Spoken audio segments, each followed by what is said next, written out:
प्रिय भक्तांनो, भगवान शिव यांनी एकदा माता पार्वतीला हे रहस्य सांगितले होते की एखादी व्यक्ती आपले भाग्य कसे बदलू शकते. जर तुम्ही कठोर परिश्रम करूनही अपयशी ठरत असाल, तुमचे प्रयत्न वारंवार अपयशी ठरत असतील आणि तुम्हाला तुमच्या कामाचे योग्य फळ मिळत नसेल, तरी कथा विशिष्ट तुमच्यासाठी आहे. ती काळजीपूर्वक ऐका आणि ती तुमच्या जीवनात लागू करा. नमस्कार मित्रांनो, तुम्ही जर आमच्या चॅनलवर नवीन असाल तर कृपया आमच्या चॅनलला सबस्क्राईब करा आणि कथा आवडल्यास एक लाईक आणि एक कमेंट नक्की करा. एकदा भगवान शिव आणि माता पार्वती कैलास पर्वतावर एकत्र बसले होते. तेव्हा माता पार्वती भगवान शिवांना म्हणाल्या, प्रभू, माझ्या मनात एक प्रश्न आहे, कृपया माझ्या प्रश्नाचे उत्तर देऊन माझी उत्सुकता पूर्ण करा. भगवान शिव हसले आणि म्हणाले, देवी, तुमच्या मनात कोणता प्रश्न आहे ते मला सांगा. माता पार्वती म्हणाल्या, प्रभू, माणूस आपले भाग्य कसे बदलू शकतो?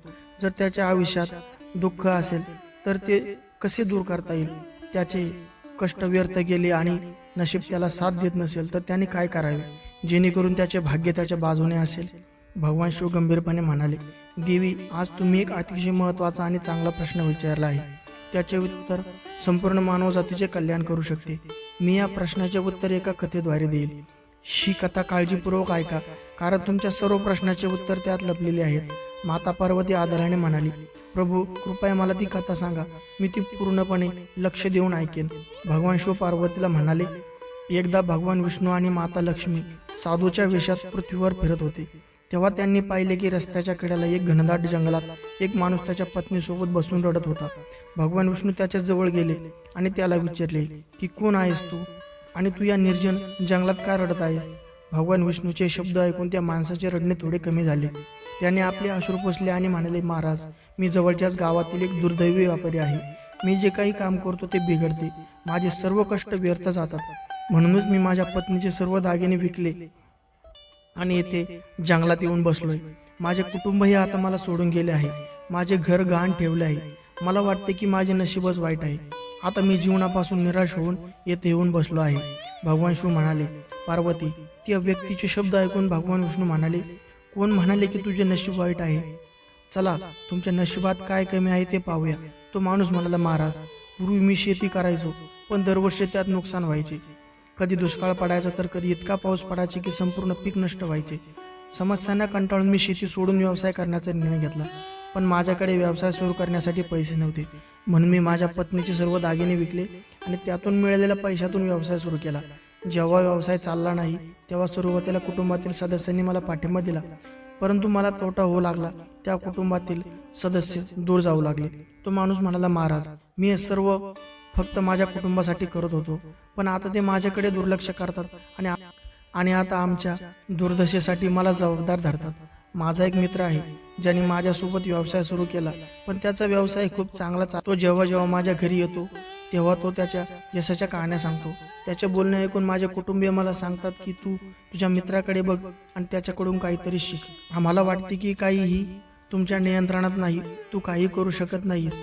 महाराज, या गोष्टी ऐकून आता मलाही वाटते की कदाचित माझ्या आयुष्यात काही चांगले घडू शकत नाही. मला नेहमीच वाटते की मी अपयशी आहे.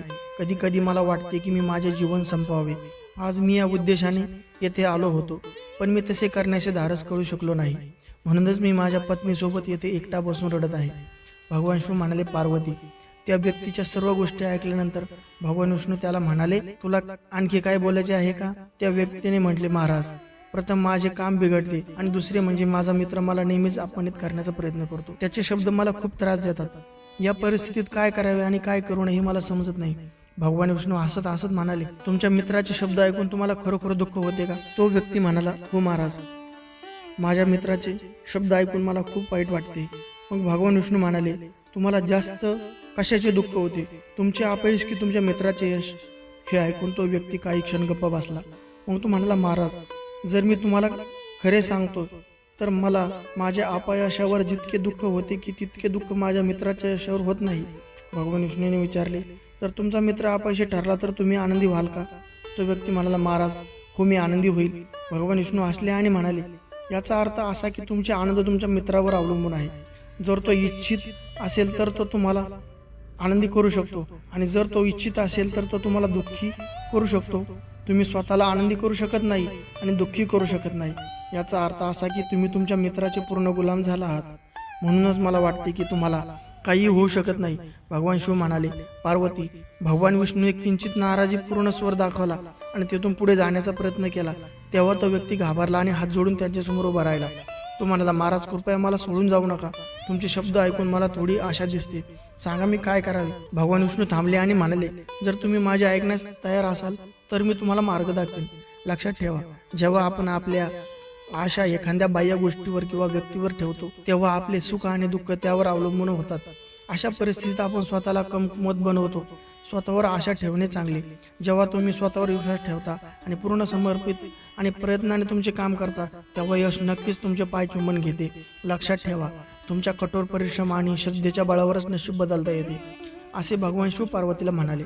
आपला मुद्दा पुढे नेत भगवान विष्णू त्या व्यक्तीला म्हणाले, तुम्हाला वाटते की तुमचा मित्र तुम्हाला दुःखी करण्यासाठी येतो, परंतु जर तुम्ही तुमच्या शब्दाबद्दल विचार केला तर तुम्हाला दिसेल की तो चुकीचा नाही. हे शक्य आहे की तुम्हाला त्याच्या शब्दाबद्दल वाईट वाटेल, परंतु सत्य हे आहे की तो त्याचा संघर्ष आणि अनुभव तुमच्यासोबत शेअर करतो. तुम्हाला त्याच्या शब्दाचा हेवा वाटतो, म्हणूनच तुम्ही त्याच्याकडून काही शिकण्याचा प्रयत्न केला नाही. पण तुम्ही त्याचा हेवा करू नये तर कृतज्ञता व्यक्त करावी. तो त्याच्या यशोगाथा सांगून तुम्हाला त्याचे अनुभव शिकवण्याचा प्रयत्न करतो. तुम्ही त्याचे शब्द काळजीपूर्वक ऐकले पाहिजे आणि तुमच्या आयुष्यात लागू केले पाहिजे. जर तुम्ही तुमच्या यशोगाथापासून प्रेरणा घेतली आणि तुमचे कठोर परिश्रम चालू ठेवले तर एक दिवस तुम्हालाही यश नक्कीच मिळेल. आज तुम्ही ज्याला तुमचे दुर्दैव किंवा वाईट वेळ म्हणत आहात ते बदलेल आणि जेव्हा तुमचा चांगला वेळ येईल तेव्हा तुमचे विचार देखील बदलतील. पण पहा, जेव्हा तुमचा चांगला काळ सुरू होईल तेव्हा तुमचा तोच मित्र आज त्याच्या यशाबद्दल बोलतो, तोच तुमच्याकडे येईल आणि तुमच्या अपयशाच्या कहाण्या सांगेल. तो तुम्हाला गोंधळात टाकण्यासाठी असे करेल. तुमचा आत्मविश्वास डळमळीत होऊ शकतो आणि तुम्ही चुकीचे निर्णय घेऊ शकता. म्हणून त्यावेळी देखील तुम्हाला तुमची बुद्धिमत्ता वापरावी लागेल. ज्याप्रमाणे आज तुम्हाला त्याच्या यशाचा हवा वाटतो त्याचप्रमाणे उद्या तुमच्या यशाचा हेवा त्याला वाटेल. म्हणून तुमचे विचार बदला आणि तुमची ऊर्जा योग्य दिशेने वापरा. यश केवळ कठोर परिश्रम आणि दृढ निश्चयानेच मिळते. भगवान शिव आई पार्वतीला म्हणाले, पार्वती, भगवान विष्णूने त्या व्यक्तीला समजावून सांगितले की तुमची स्वतःची तुलना इतरांशी करणे थांबवा आणि तुमच्या प्रयत्नांनी तुमच्या जीवनाची दिशा बदला. हा स्वावलंबन आहे आणि हाच यशाचा मार्ग आहे. भगवान शिव म्हणाले, पार्वती, भगवान विष्णूचे म्हणणे ऐकून तो व्यक्ती म्हणाला, महाराज, तुम्ही अगदी बरोबर आहात. पण माझे सर्वात मोठे दुःख हे आहे की माझ्या कुटुंबातील सदस्यांनी माझे शब्द समजत नाही. मला माझ्या कुटुंबाचे भले करायचे आहे, पण ते नेहमीच मला चुकीचे सिद्ध करतात. अशा परिस्थितीत अशी झाली आहे की त्यांनी मला सोडूनही दिले आहे. भगवान शिव म्हणाले, पार्वती, यावर भगवान विष्णू म्हणाले, मला तुमचा मुद्दा समजला आहे. तुम्ही शांत व्हा. खरं तर या जगातील बहुतेक लोक इच्छितात की त्यांना शांती मिळावी. आपण जेव्हा जेव्हा काही करतो तेव्हा लोकांनी आपली प्रशंसा करावी, परंतु बहुतेकदा ते घडत नाही. हेच कारण आहे की आपण दुःखी होतो. आपल्याला असे वाटते की आपले मित्र आपल्या कुटुंबातील सदस्य स्वार्थी आहेत, परंतु जर तुम्ही तुमच्या कुटुंबाला कुटुंब मानता आणि त्यांच्यासाठी सर्व काही करू इच्छित असाल तर असे का वाटते की तुम्ही ते इतरांसाठी करत आहात? सत्य हे आहे की तुम्ही जे काही करत आहात ते तुम्ही तुमच्या आनंदासाठी करत आहात. कुटुंबासाठी काहीतरी करणे म्हणजे प्रत्यक्षात स्वतःसाठी करणे आहे. जर हे करत असताना तुम्हाला असे वाटत असेल की तुम्ही ते इतरांसाठी करत आहात तर तुम्ही नेहमीच दुःखी राहाल. परंतु जर तुम्हाला असे वाटत असेल की तुम्ही हे सर्व स्वतःसाठी करत आहात तर तुम्ही स्वतःच्या समाधानासाठी आनंदी असाल, तर तुम्हाला कोणाच्याही सात्वनाची किंवा कौतुकाची गरज भासणार नाही. जेव्हा आपण स्वतःसाठी काहीतरी चांगले करतो किंवा करू इच्छितो तेव्हा इतरांच्या प्रक्रियेचा आपल्या आत्मविश्वासावर परिणाम होऊ शकत नाही. हा स्वावलंबनाचा मार्ग आहे. भगवान शिव पार्वतीला म्हणाले. विष्णूकडून हे ऐकून ती व्यक्ती काही वेळ गप्प राहिली आणि विचार करू लागली. विष्णूजींनी त्याला स्वावलंबन आणि आत्मविश्वासाचा धडा शिकवला, जो प्रत्येक मानवाच्या जीवनासाठी आवश्यक आहे. भगवान शिव पार्वतीला म्हणतात, विष्णूजींचे शब्द ऐकून त्या व्यक्तीच्या चेहऱ्यावरील भाव बदलले. तो म्हणाला, महाराज, तुम्ही अगदी बरोबर आहात. आता मला समजले की माझे दुर्दैव हे मी ते इतरांच्या हातात सोडले म्हणून होते, पण आता मी माझे नशीब माझ्या स्वतःच्या हाताने ठेवेन. पूर्ण परिश्रम आणि समर्पणाने माझे काम पूर्ण सुरू करेन आणि यश मिळेपर्यंत शांत बसणार नाही. भगवान शिव म्हणाले. त्या व्यक्तीचे बोलणे ऐकून पार्वती विष्णूजी हसल्या आणि मग त्यांनी त्यांच्या बॅगमधून एक छोटीशी पेटी काढली आणि ती पेटी त्या व्यक्तीला दिली. म्हणाली, ही पेटी नेहमी तुझ्याकडे ठेवा. त्यात एक मोठे रहस्य लपलेले आहे जे तुम्हाला कोणत्याही मोठ्या दुःखातून बाहेर काढू शकते. परंतु ही पेटी तेव्हाच उघडा जेव्हा तुम्हाला वाटेल की आता तुमच्या आयुष्याच्या जगण्याला कोणताही मार्ग शिल्लक नाही. आणि हे जग तुमच्यासाठी पूर्णपणे निरुपयोगी झाले आहे. जर तुम्ही ही पेटी वेळेपूर्वी उघडली तर त्यात लिहिलेले सर्व रहस्य संपतील. म्हणून ते सुरक्षितपणे ठेवा आणि जेव्हा दुसरा कोणताही पर्याय शिल्लक नसेल तेव्हाच वापरा. भगवान शिव म्हणाले, पार्वती, त्या व्यक्तीने विष्णूजींना वचन दिले, महाराज, मी तुमच्या शब्दाचा आदर करेन. जोपर्यंत मला माझ्या दुःखाचे दुसऱ्या मार्गाने समाधान मिळत नाही तोपर्यंत मी ही पेटी उघडणार नाही. भगवान शिव म्हणतात, पार्वती, त्या व्यक्तीने विष्णूचे शब्द स्वीकारले आणि आपले जीवन नव्याने सुरू केले. हळूहळू त्याच्या कष्टाचे फळ मिळाले आणि त्याच्या आयुष्यात बदल येऊ लागले. लक्षात ठेवा, वेळ कधीही सारखा राहत नाही. जसे वाईट काळ येतो तसे चांगले काळ देखील येतात, परंतु जो व्यक्ती आपल्या कर्म आणि श्रद्धेने उभा राहतो तोच त्याचे जीवन चांगले बदलू शकतो. भगवान शिव पार्वती म्हणतात, एके दिवशी त्या व्यापाऱ्याच्या राज्यावर शेजारच्या राज्याने हल्ला केला. त्या हल्ल्यात शेजारच्या राज्याच्या राजाने संपूर्ण राज्य काबीज केले. सैनिकांनी सर्वत्र लूटमार केली. व्यापाऱ्याची सर्व संपत्ती आणि मालमत्ता लुटली गेली. त्याचे घर जाळून टाकण्यात आले. आपला जीव वाचवण्यासाठी व्यापाऱ्याला त्याच्या कुटुंबासह त्या ठिकाणाहून पळून जावे लागले. बरेच दिवस तो त्याच्या कुटुंबासह इकडे तिकडे भटकत राहिला. अन्नावर अवलंबून राहिल्यामुळे संपूर्ण कुटुंब उपासमारीने त्रस्त झाले. दरम्यान त्याचे मूळ गंभीर आजारी पडले. उपचाराअभावी मुलाला त्रास होऊ लागला. हे दृश्य पाहून व्यापाऱ्याचे मन पूर्णपणे तुटले. तो विचार करू लागला की आता मी माझ्या मुलावर उपचार कसे करू शकतो. माझ्याकडे अन्नासाठीही पैसे नाहीत. जीवनाचे हे दुःखद वळण आता असह्य झाले आहे. या परिस्थितीमुळे व्यापाऱ्याला खोल नैराश्यात ढकलले. त्याला वाटू लागले की त्याचे जीवन निरुपयोगी आहे. तो विचार करू लागला की या जगात काही कायमचे नाही. जीवनात तुम्ही किती यश मिळवले तरी शेवटी सर्व काही संपते. जीवन जगण्याचा काय फायदा. मी माझे जीवन संपवले हे चांगले. प्रभू शिव पार्वतीला म्हणतात, निराशेच्या या क्षणी व्यापाऱ्याने त्याच्या कुटुंबासह आत्महत्या करण्याचा निर्णय घेतला. तो हे प्राणघातक पाऊल उचलणार इतक्यात त्याला भगवान विष्णूने दिलेली पेटी आठवली. त्याला ही पेटी देताना भगवान विष्णूने सांगितले होते की जेव्हा तुम्हाला जगात कोणताही मार्ग दिसत नाही, जेव्हा तुम्हाला असे वाटते की आता जीवन जगण्यात काही अर्थ नाही, मग ही पेटी उघडा आणि त्यातील पत्रक वाचा. तुमचे सर्व दुःख त्याच क्षणी संपतील. त्या व्यावसायिकाने आत्महत्या करण्यापूर्वी ती पेटी उघडण्याचा निर्णय घेतला. कदाचित त्यात त्याच्या आयुष्यासाठी काही मार्गदर्शन असेल असे वाटून त्याने लगेचच ती पेटी उघडली. लपलेले पत्रक बाहेर काढण्यास सुरुवात केली. पेटी उघडताच त्याला त्यात एक पत्रक दिसले. उत्सुकतेने त्याने ते पत्रक बाहेर काढले आणि वाचू लागला. पत्रकावर लिहिलेले शब्द वाचल्यानंतर त्याच्या डोळ्यासमोरच निराशेचा सर्व अंधार नाहीसा झाला.